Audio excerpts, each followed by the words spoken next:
Zero, and we are live. So please tell us if you can hear us. Yes, please do. Hold on, I'm sharing it to my wall. Please tell us if you can hear us here for this episode. And do you see it now in Dean's wall? Yes. Cool. And now we are live here at FMA Discussion for the return episode of Sabrina Bershad. And I am really looking forward to this. We're just trying to make sure that it gets posted in our wall, that everything's working. So please tell us if we are mute, because I cannot play my own video because there will be feedback. But please tell us if we are. So let me just click on Dean and see if it is. Should be working. Okay, cool. Hello, I can hear you from France. Awesome. Thank you, Emmanuel Hart. Great. So like Foucault Land, I love continental Europe. You guys have a good the Técron Vitesse. That was my favorite train. Howdy from Stockton. Terry Hovind, what's up? Yeah. And please please send the questions, because this is a really cool room. I just kind of want to tilt a little bit. They even have a Guanyin type bodhisattva, type of thing. This is just a really awesome room that I'm at. I don't know if we can pan out here, if you could see that. Just general awesomeness all throughout. Am I allowed to show the altar? What? Am I allowed to show the altar? Oh, sure, go for it. I mean, they're just really cool.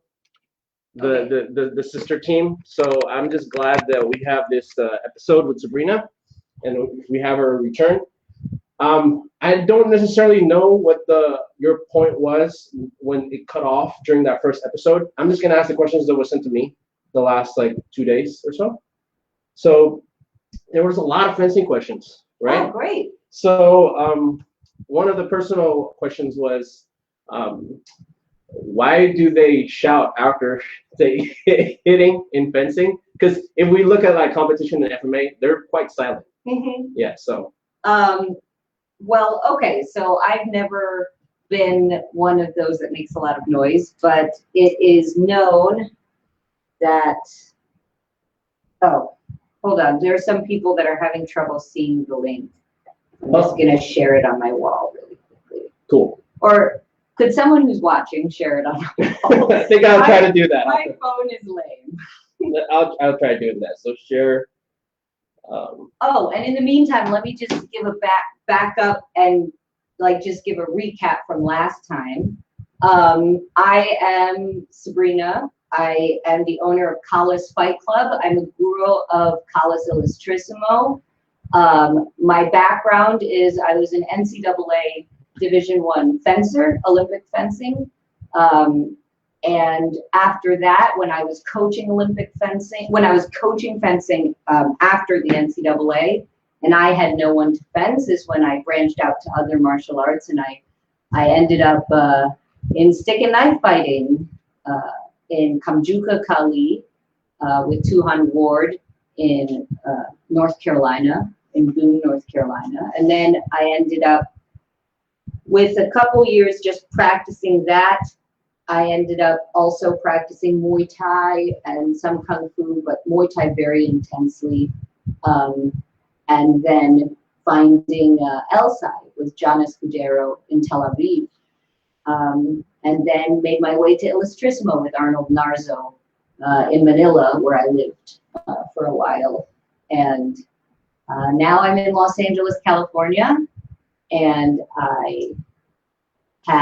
I'm opening up again now after the pandemic, teaching stick and knife fighting, and among other things, I was a fencing coach for a long time, and I have some new classes coming up, so we'll get to that in the interview. Anyways, recap over. I'll tell you now about shouting in fencing.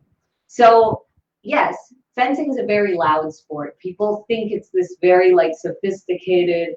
No, it's a lot of people screaming a lot. And fencing tournaments are incredibly loud and noisy with the weapons clashing and the buzzers going off constantly. The scoring machines make a lot of noise.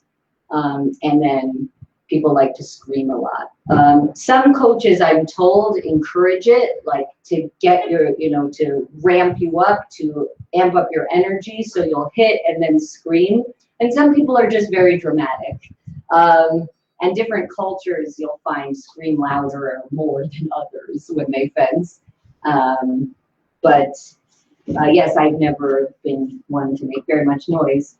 There's actually a funny story. My teammates, when I was in college, noticed that I made no noise when I was fencing. So one day they kept badgering me about it, that I should make noise. And I said, fine. We were in a regional tournament and I was up against this one girl. And I said, okay, fine. When I win this bout, I will scream. And so my coach in the NCAA actually liked that I didn't make a lot of noise because she didn't encourage that in her fencers. So I'm fencing this bout. The final touch comes. I win the bout. I pull my mask off and like yell really loud, and my whole team in response like screams back at me, and my coach just rolls her eyes. It was a nice moment. So were you like Gohan versus Cell? I don't know if you ever watched Dragon Ball Z. Oh no, I've never seen it.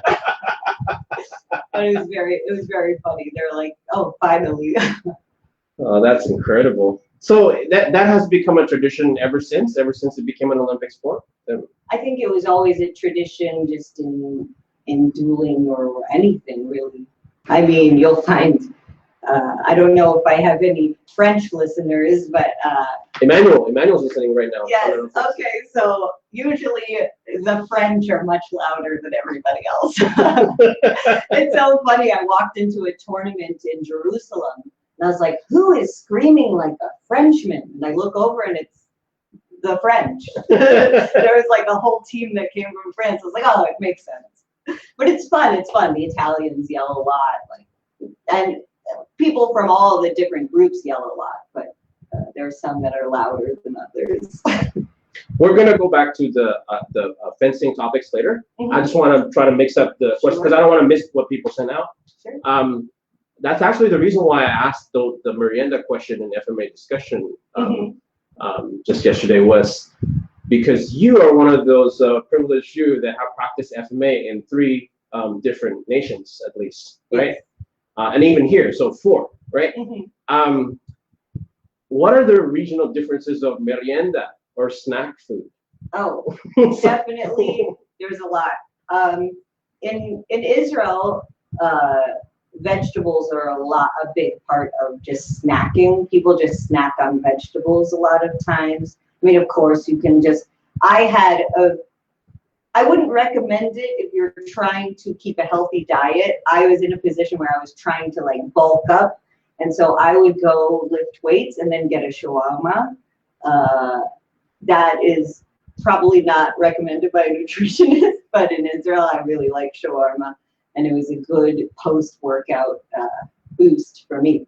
But yeah, vegetables are really big. In the Philippines, my snack of choice, if I was like hungry and just running from place to place and just needed to pick up lunch or something, mang inasal was my favorite. My favorite. Yeah, so mang inasal is my absolute favorite. But yeah, sometimes I would go and stop. There's all kinds of good little snacks here. I often, well, now that I'm back in the States and there's a pandemic and everything, I just like have protein shakes for my snack. But so that's the main snack difference on the 3, right? yeah. How did that compare with fencing? Let's go back to the fencing question. Oh, well, it depends.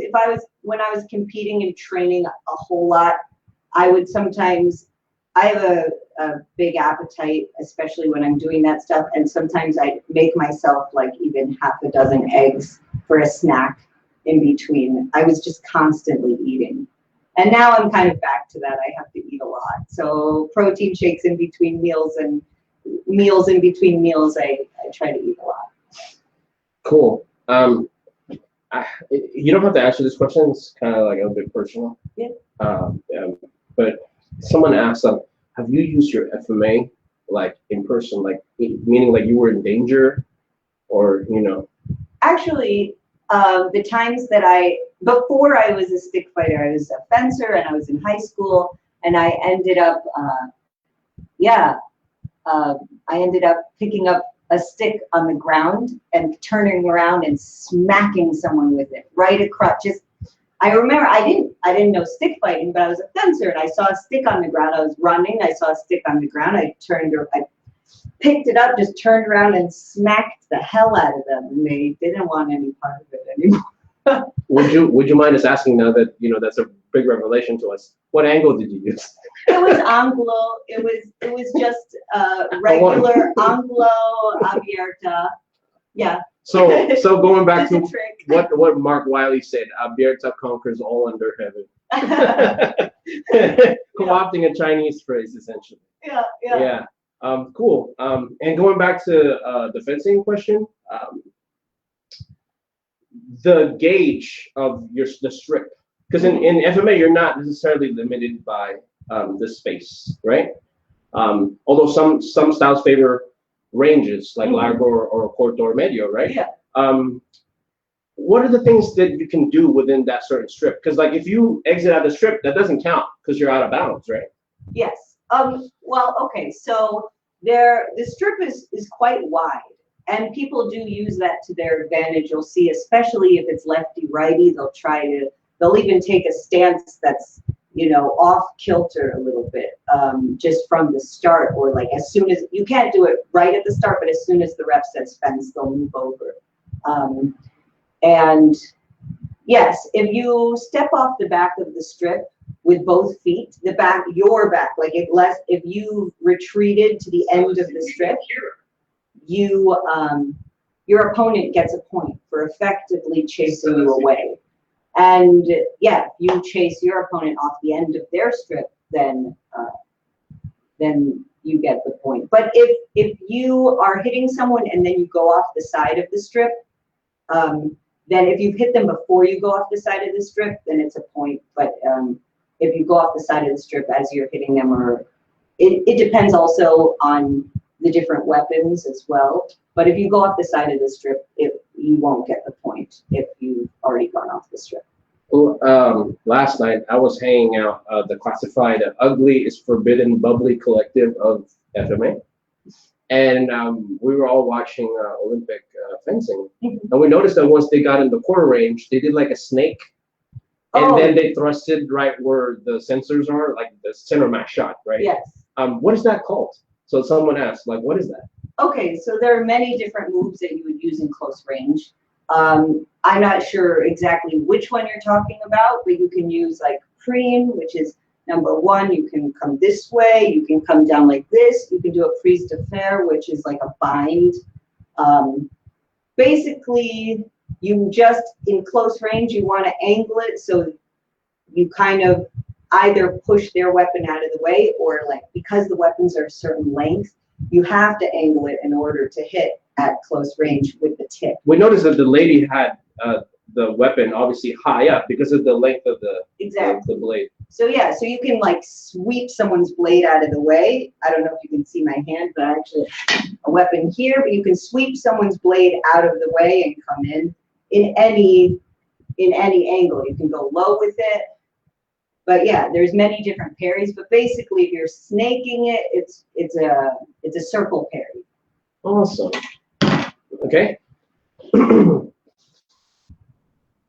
Tell us about your journey, not necessarily because you gave a background on where you started in FMA.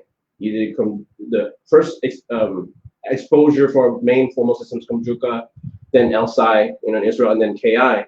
What have your experiences been sparring with other systems? Like what things have you picked up? What things people favor? Moves that they favor, that kind of. Sparring with other systems within FMA. Within FMA, and then we can go through HEMA if you like later on. I guess I wouldn't say I picked things up from other systems. If I'm sparring with someone and they do a cool move that I like, I'll keep it in my head to try to do later, or I'll just do it right back at them. So yeah, I'm not even sure what system individually it was from. It was just from an individual opponent here or there. I'll see something I like and I'll do it too. In sparring. Cool. And remember, ladies and gents, that if you are in Los Angeles, you could reach out to Sabrina, and we're gonna go over that later on. Oh yeah. Because so they can because her Fight Club, we actually talk about Fight Club, not like the Fight Club movie. We want members, right? Yes, exactly. Absolutely. Tell everybody. Yeah. So please share this episode to as many people as possible. And if they're here in Southern California, they can reach out to her. Can you show your awesome T-shirt? Oh, that's the first thing I remarked when I came, So this is the Collis Fight Club, the first Collis Fight Club T-shirt for my demo team back when I lived in Rochester, New York. So yeah, Collis Fight Club. And it's awesome. She has a Phoenician look right now, with the Phoenician hair and yeah. Okay. When you're sparring in different kind of spar formats, have you done where you did like an edge-based methodology as opposed to a cylindrical impact-based methodology? And what are the things that you pick up? What are the things that you notice? The things that I notice when I'm sparring with blades or with sticks? Yes. Well, I know one thing from Illustrissimo, that because we come from a bladed system, we keep people that tend to come from bladed systems keep things tighter in the center and forward, and people that come from stick systems come up more for impact power, braking power, and people with blades, rely on the blade, which both are good in different scenarios. The keeping things tight and in the center does not mean that there isn't impact power. There's a lot of impact power there. And coming from fencing, I gravitated towards that more because it made more sense to me. But yeah, that's what I noticed in sparring, that people that come from a very stick-based one tend to wind up a lot more. I got two questions. The photo that you shared in your flyer where you had your hand raised in the tournament, can you comment on that? Because I guess that was like a multi-decade one, right? Oh yeah, that was Pacino's tournament in Quezon City. Yeah, that was a very fun tournament. It was the structure of that tournament, as you know, in FMA, depending on the tournament, the rules can be totally different. It can be a totally different experience. That one was a first hit tournament. And so I went to that, and they did it by weight class, and it was a lot of fun. I mean, from fencing, first hit tournaments coming from fencing is like, something that comes very naturally to me. So for me, it was just kind of a fun tournament, and everyone was super nice. It was a good experience. This next question is a follow-up to that, essentially. It's an expansion on that.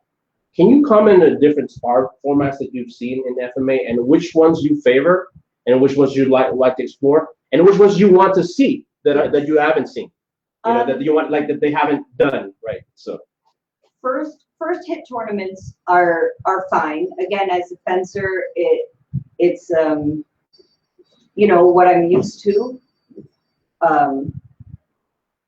And the other tournaments that I favor, that I really like, are boxing style tournaments where, they ref it like boxing. The reffing is very good, and they keep in mind, if you've attacked, if the attack is blocked, if it's answered, and that kind of thing. They take into the fighting tactics into account. Not just how many times you hit, tuck, tuck, tuck, tuck, tuck. I'm not a big fan of those because I think that's kind of silly, personally. Even though I do think you should try to hit your opponent many times, I think you have to take into account the other factors. And I think the boxing style tournaments do that very well. So I like continuous fighting tournaments. I've also done knife tournaments that where the rounds are very short, 30 seconds max, because to try to make it more like what would a knife fight would really be like, which was fine also. That I had to get used to because I'm used to fighting for much longer than 30 seconds, but also good. That's also a nice format. So can you comment on ones that like maybe you invent, like ones that you want to see, like, this would be interesting, or I haven't tried this. You saw this, but you haven't done that yet. That kind of thing. I honestly think that the boxing format is very good. You just have to make sure that the refs are good. I mean, that's in everything. Everyone loves to complain about refs that screwed them over out of the win or whatever. But as long as the reffing is good, I think if I were to design a tournament, it would be the continuous fighting boxing format for my tournaments. Yeah, but there's also bench tournaments, like silly ones like bench tournaments. Those are fun too, where there's like a challenge involved where you can only fight standing on a plank or whatever. Okay, those are fun too. As long as the reffing is good and the system is solid, like they've thought about the actual, making it real, keeping it as realistic as they can, then it's a great tournament. Cool. And then talk to us about like once you, I guess it's an expansion on the first episode that got off prematurely. When you ended your training, formal training in Luneta, I'm guessing that's where, and then you went back to the States. How are you able to incorporate the synthesis, everything that you learned, to synthesize everything that you learned, and then did you make a group in the East Coast, that kind of thing? So I guess continuation of your personal story. Well, okay, so once I finished, I wouldn't say I finished training in Luneta. Arnold told me that my students should call me Guro. We started, closing out that year of training, and I was going to go back to the States, and I started up College Fight Club. There were some funny differences that I didn't anticipate. Certain moves, moving from the Philippines to Rochester, suddenly certain moves didn't make sense anymore, like anything that involved skin-on-skin contact for disarms or anything like that. I mean, it's cold, everyone's wearing jackets, and suddenly those kind of disarms didn't work. And then other ones worked better. So actually just learning what structure I should teach everything into a different environment took some time, and it's still ongoing. When I first started teaching in New York, I thought people would just gravitate towards me as a female. I thought like regular people would feel comfortable coming to me, and it wasn't true. I was only, because of the way I taught classes, only other fighters from other systems. Like I had MMA and jiu-jitsu and all these guys, fencers, coming to me to be my students, and nobody off the street wanted to train in my classes. They didn't. It was a big shock to me. I thought, oh, well, I'll have a women's fighting team, especially because I'm a woman and they'll feel comfortable training. And it turns out nobody really off the street wanted to learn with me, because even the videos that I took were only like sparring videos, so my students could, see what they needed to work on and what they were doing well, because my only coaching experience before that was as a fencing coach. So I only knew how to train people for competition, and that was the issue. Regular people that didn't want to compete in martial arts didn't want to train with me. And I had to learn that the hard way of not having very many students. But the students I did have were a lot of fun to teach. Now I understand that, and I actually am building some new classes coming up that I'm very excited about. So. Where was what you showed them too raw or something? They were kind of like, whoa, this is brutal, that kind of. A little bit. I think it was more that I only knew up until that point how to teach for competition. Like I was a fencing coach, and that's what I knew. I knew how to train people up to be good at competition, to understand, the fighting strategy and tournament mentality, and those were my strong suits. And so normal people off the street were like, well, we don't really want to stick fight competitively. So, but now I am changing the way I'm teaching it in general. Of course, I'm still keeping the Illustrissimo curriculum very traditional, but I'm laying it out in a slight more accessible way. So folks, you heard that. There's gonna be like hundreds of views of this episode once it's uploaded in YouTube. So please help her out, promote this episode, and then obviously you can give your contact information. Yes.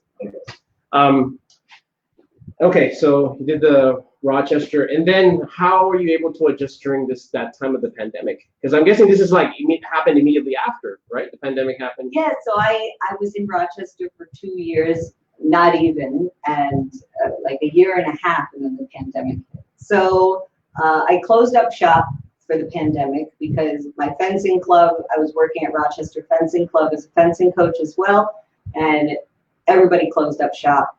So I did as well. I came out here, I needed a job. I came out to California, and I ended up being recruited for a security company that does executive protection. So throughout the pandemic, that's what I've been doing, working in that field.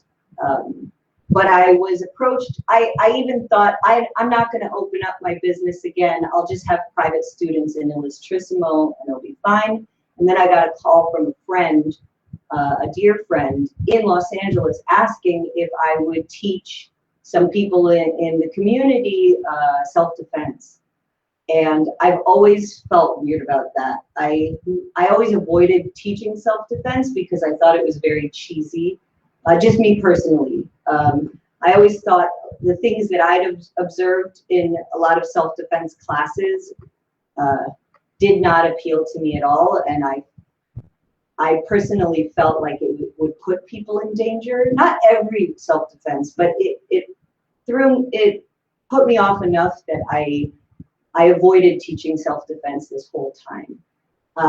But when my friend asked me for real if he could find a place for me to host, if he could host my classes, if I would teach self-defense, I started really thinking about it and realizing that if I teach self-defense the way I know it's not cheesy, the way I know it could help people and be accessible to people, then I would like doing it. So now I'm starting to put out feelers for a place to teach self-defense and developing a curriculum. And of course, Callis Illustrissimo will still be a class that I'm teaching. I'm still offering private lessons in that as well. Awesome, awesome. Sorry, I'm just trying to like. Okay, sorry, because I tend to not make a list. I just try to memorize everything that they text to me. Okay, cool. So this is another personal question that was sent out. So this is probably going to be the middle portion of our interview because we're going to do demos soon, right? Unfortunately, we don't have room to spar, so that will have to be postponed later on. Our first live sparring episode will happen later on, and I want it to be Sabrina too because she's really cool. Was there any kind of moment when you were a kid that solidified kind of this warrior ethos? A friend of mine is former combat arms Army guy, sent me this question. He said that a lot of the special forces guys, right, or even just soldier types, the warrior, maybe not gene, but spirit is forged like when they're a kid. Maybe like they're hunting for like, hiding to seek, or like their parents like, you can't have this, and then they would like hide the stuff, and then the middle brother maybe is the industrious one, and he's all like, oh dude, find this for me, and then that activates like, kind of like a warrior. And same thing of like they're playing like cowboys and Indians, right? Yeah. So the question that they have for you is there a moment like that or moments like that when you're a little girl that forged the spirit? Absolutely. Please share a view. I was always a very energetic kid that just wanted to play all the time. I danced ballet. I was very, very active. And I was also a very nice kid. I didn't have, I wasn't an angry kid at all, but I could be pushed to a limit. I was very ADHD, and there were several times in my childhood where I finally snapped and lashed out physically a few times. There was one major incident where I got sent home in 3rd grade because there was a girl who bullied me, like in a girl bullying kind of way. Like, you know, she'd knock over some blocks and then go to the teacher and tell the teacher that I did it. And that kind of thing, like getting me in trouble all the time. And I remember one day we were in PE and we played handball. And I'd scored a bunch of the goals, but not like that winning controversial goal that all the kids argue about. But she got in my face and she started calling me a cheater, saying my team should have lost because none of my goals should have counted because I'm a cheater, saying all these things. I had a lot of pressures at home. My sister had been diagnosed with leukemia.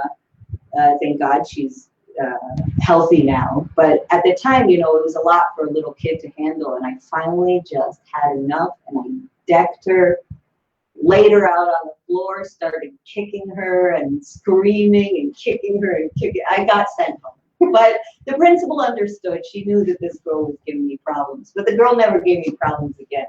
That wasn't the first time that I lashed out, but that was like probably the biggest one up until that point. After that, I got into a few fights growing up. But yeah, I guess that started it. So that you opened up a whole can of whoop ass to that jabroni. Oh yes. She never bothered me again. In fact, she invited me to her bat mitzvah, which was nice. That's so awesome. Yeah. So sometimes violence is a solution, folks. Sometimes it is. I agree. When you decked her, did you use a tool or it was just like your hand? Yeah. Oh, I still remember. I just clocked her right in the face. Yeah. Yep. So folks, my friend is right. This is forged in basically your formative years. Yes, I think so.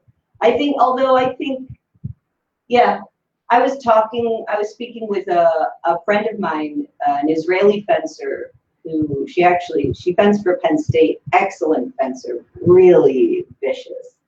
And she and I were talking once at a tournament in Jerusalem, and she was saying that she was coaching in Cherry Hill, New Jersey, and coaching a kids class, fencing. And I asked her how it was going, and she was like, these kids, like I can teach them to fence, but like these American kids, I can't teach them to be fighters. Like I can't teach that. I can only give them the techniques, and it's very frustrating. So this is my own personal question because I didn't really have any questions for you leading up to the interview. I'm really interested in this topic now. What are the things that you can do to forge that kind of spirit?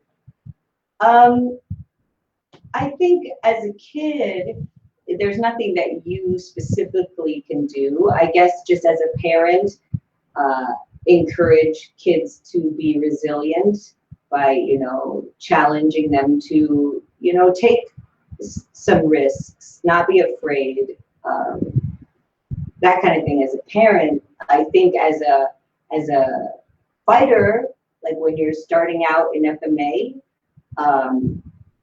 spar. Do the sparring. Start if you're afraid of sparring. Ask your coach to make up a sparring drill for you, or you can make one up too, or you just practice one strike and you limit it.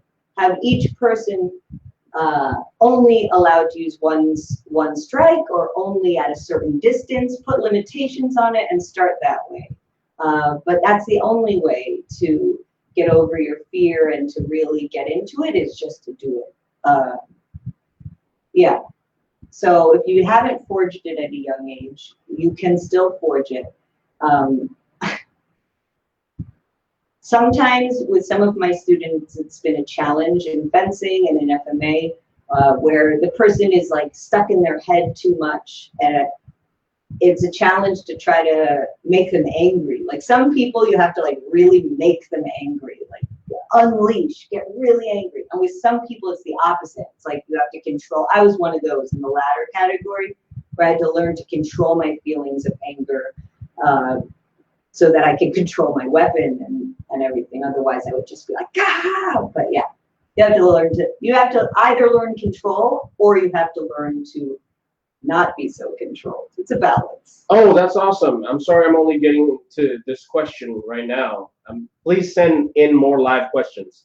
Brian is asking, one of us, question, being from Israel, did you ever think of learning Krav, and what are your thoughts on it? Question. Krav Maga, I have learned some Krav Maga. I do like it for the Army. The way they train it in the Army is very different than what you necessarily find in the class. I guess it depends on your instructor. I personally didn't enjoy learning it very much, again, because I prefer sparring.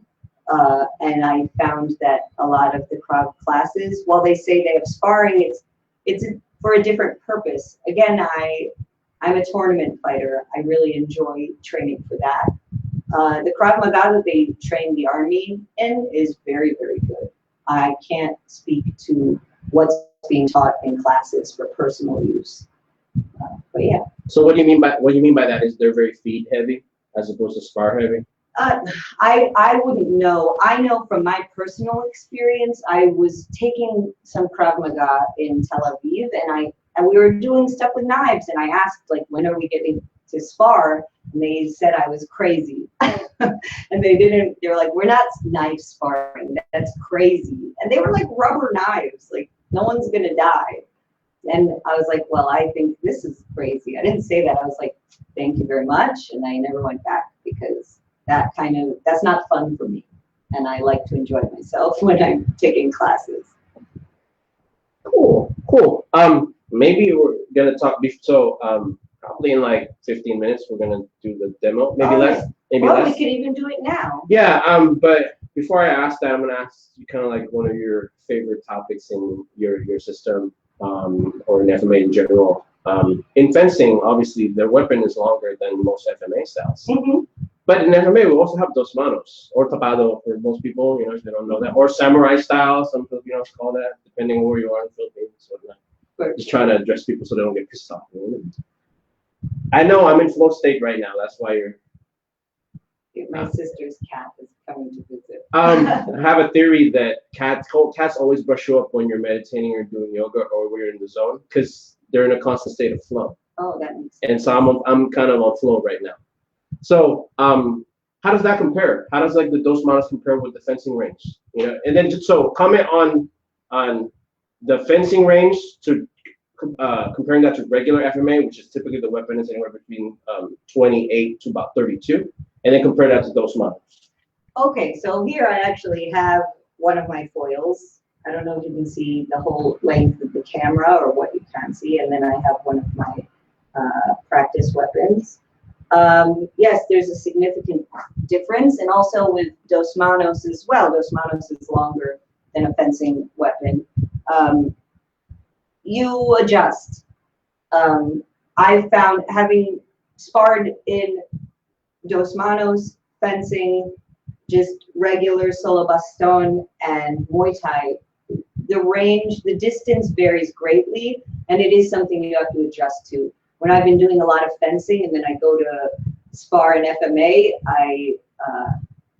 my distance is very off for a couple rounds and even a couple days, depending, and vice versa. So if you're going to do a tournament in a different weapon, I would recommend taking a couple days at least to get back into the flow of that distance of weapon. You can, of course, like I showed up to a tournament once, one of my favorite tournaments that I have done. I showed up to a tournament expecting it to be a knife tournament, and then it was a dos manos tournament. And I talked about this in the first interview, I'd never even sparred dos manos, but it worked out. So you can make do, but if you're going to be doing it professionally, like if you have a lot of a really good fencing tournament coming up, like a really intense one, I wouldn't be sparring an FMA like a week before. I'd only be fencing a week before, at least. So yeah, it will mess with your distance. And then so how does the dos manos compare with the distance of fencing? Is you adjust because it's even longer? Yeah, well, it's interesting. I wouldn't say that the distance in fencing and dos manos is that different, even though the weapon lengths are, because the mechanics of it are different.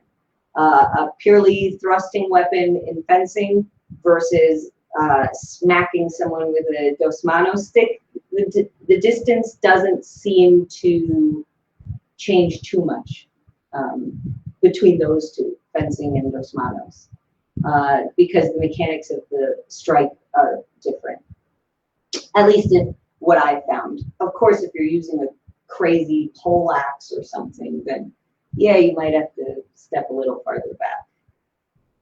Have you sparred that? Have you done pole axe? No, but I'm open to it. Whatever weapon someone hands me, I'll spar with it. Yeah, let's do Fiore one of these days. Yeah, do you have a gun pistol? I don't know. Maybe somewhere laying around.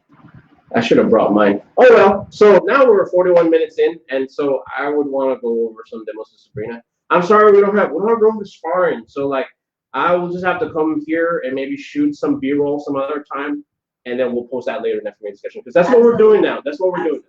Yeah. So okay. So the techniques that I'll show you a couple techniques. So stand first because I just want to measure you in the camera. Because I probably have to back out a little bit or something. Probably.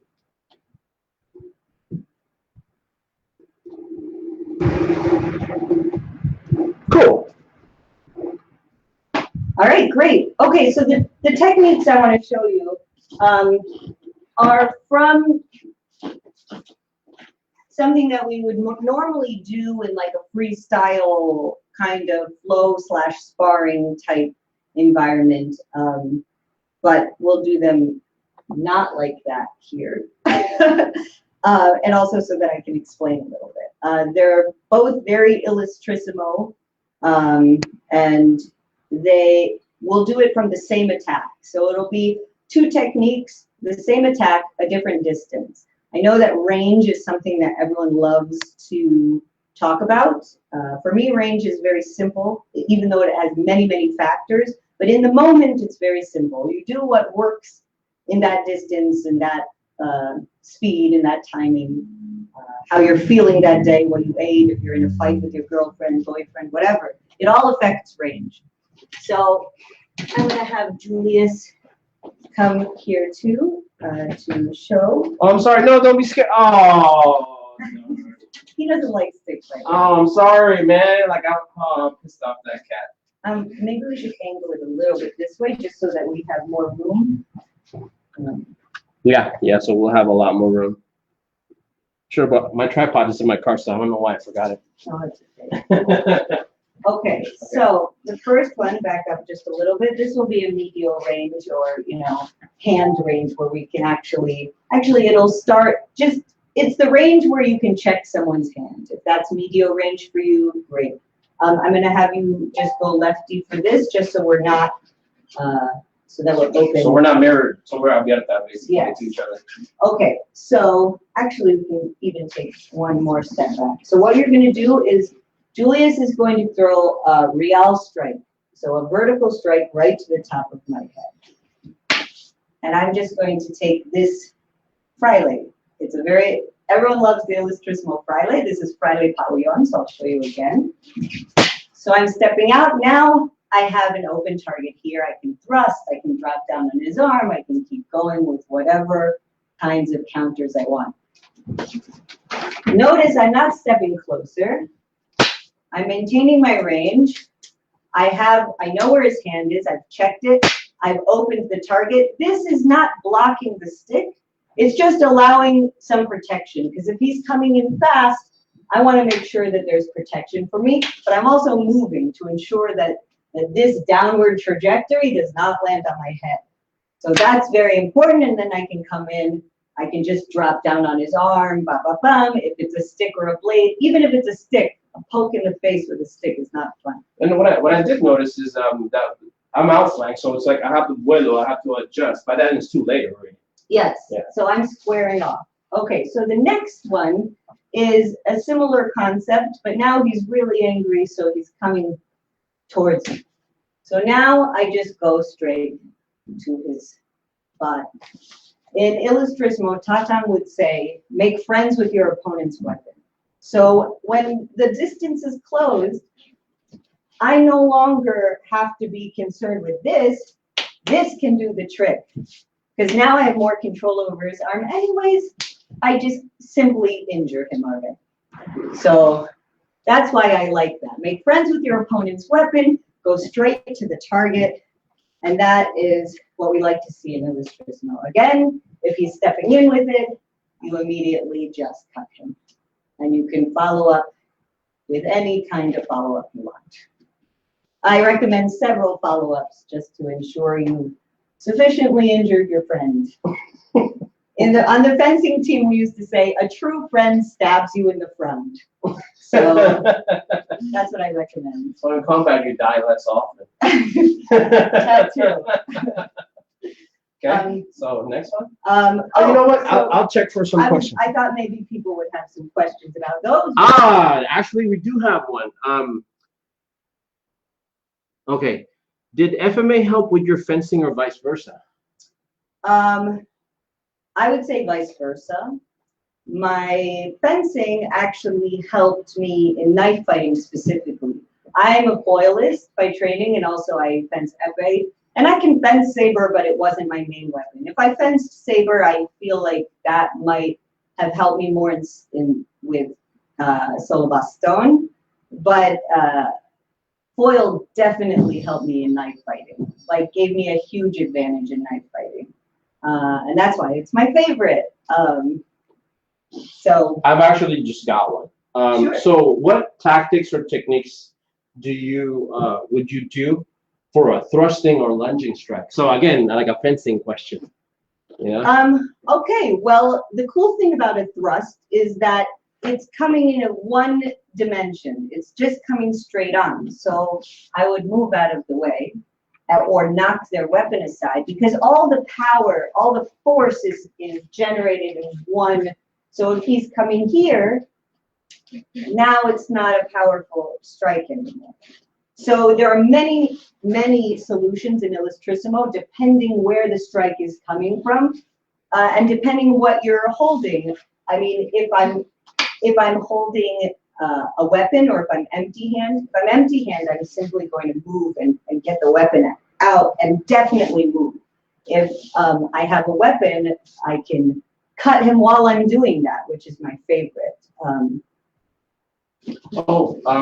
That's what we talked about yesterday, was that go over baiting tactics. Oh, engaños. Okay, well. Okay, so I'm gonna step out of screen for a second. In Illustrissimo, Illustrissimo is kind of known for that, for the engaño. There are many different ways to do an engaño. I like to explain it, in fencing, I explain it through the timing of it. An engaño in fencing is a disengage. So you start in one line and you finish in another line. In Illustrissimo or in FMA, you would throw a strike that is not intended to hit, but just a fake out, and then you come from a different direction. So there are many different engaños. My students, I drill that a lot with my students. So you should come to a class. I'll teach you the engaño ways of Illustrissimo. But yes, back to the thrusting. Yes, move offline and simply move the strike. There are many different techniques for doing this. I mean, you saw one. This can work if you need to use frile. It's not my favorite, but in a pinch you can just use the flat of your blade to push theirs offline. That's the most basic. But mostly, I like to pat it out of the way with my hand while I strike them also. So do your hands cross, essentially? Or no, they don't? I move. It's not really crossing, but I move out of the way Cool. as I'm patting it and hitting them. So that's a very Illustrissimo response, is to hit them while you're moving out of the way. And you're redirecting with your checking hand. I finally turned off my phone, but one of the last questions I had, because I could just view the questions in Two Things account, was how do you generate power like that? Like, meaning, like, because KI is a blade-based, or blade-oriented, I should say, like, system. How do you generate power? Because when you have the impact-based methodology, as you say, you raise your hand kind of like a caveman and whack them, right? With this, you're basically close on, even on the abierta position, right? So show us, like, maybe power generation, like using hip torque, that kind of thing. Or... Well, in Illustrissimo, it's a boxing stance primarily, and you throw the tip. When you do it correctly, you hear a pop. Like if we're hand sparring and I arco your hand, you'll hear a pop. And that is not, if they're not wearing a glove, that is not a good day for them. So yes, so definitely power generation. You're using your hip, you're using your back, you're using gravity, and it's all the mechanics of the way you throw your strikes. It's technique rather than force, I would say. Can you, for my own personal thing, can you illustrate like the finer points of backside? This is what you just did right now, just to do it correctly. You know, it's one of the most basic things. You know what I mean? Of course, of course. So the Illustrissimo stance is very simple. We have very simple rules for movement. You go directly to the target.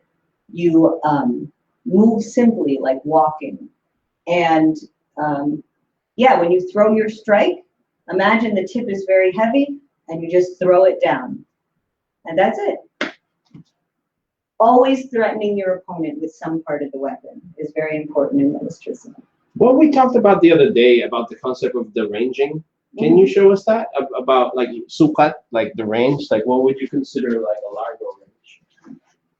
Oh, largo range is long range. So the way you could measure, you can measure it, but in a fight, range is fluid. There's never going to be like a perfect range. Pretty much, I mean, you could say that this would be largo, this would be medio, and this would be corto. But honestly, in a real match of any sort, you know that that's different. Your opponent might have arms twice as long as yours. Their weapon might be different than yours, or you're just really tired that day, so moving between ranges is going to be difficult, and they can just close distance on you. There's so many different factors in range. So pretty much, I consider medial range where you can check their hand. That would be a good way to know that you're in medial range. What so I'm gonna step out of screen again. Sorry. I was actually me and someone that you know, my comparing Alex, was actually just talking about it this the other day because I'm heavy set. And Alex, I'm not dissing you, but you're kind of heavy set too. Sorry, Alex.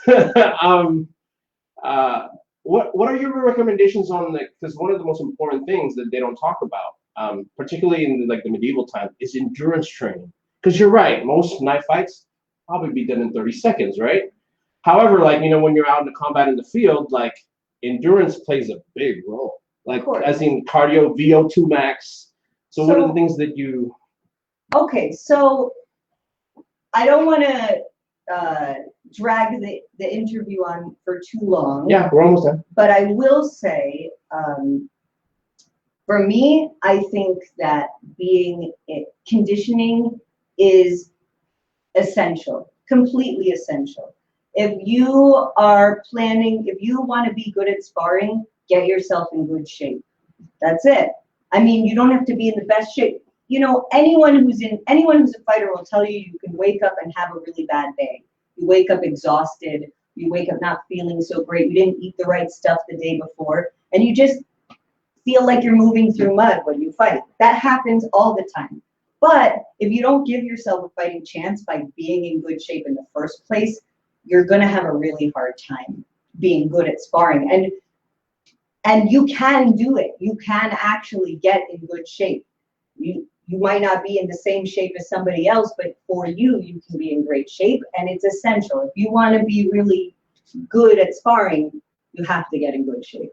I've gone through all the questions sent to me, so now you could just do what you want to demo and feel like would be cool. Or... Well, I feel like we've demoed some things. I mean, you can see my movement.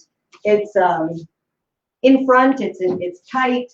If you want to learn how to generate power the Illustrissimo way, if you want to learn some of the cool techniques that you saw today, fraile pavillon or anything really, come message me on Instagram. You can find me at Collis Fight Club or at Sabrina the Knife Fighter.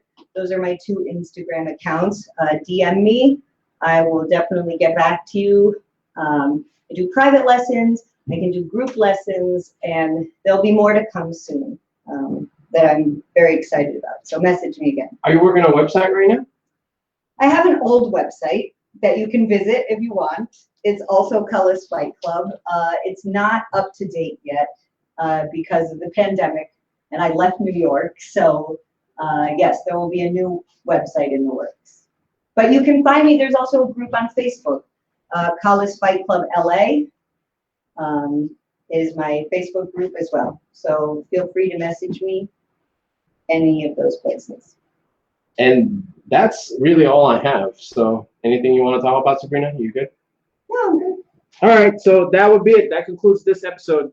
Don't miss our next one, which I believe Martin and Tom are going to host.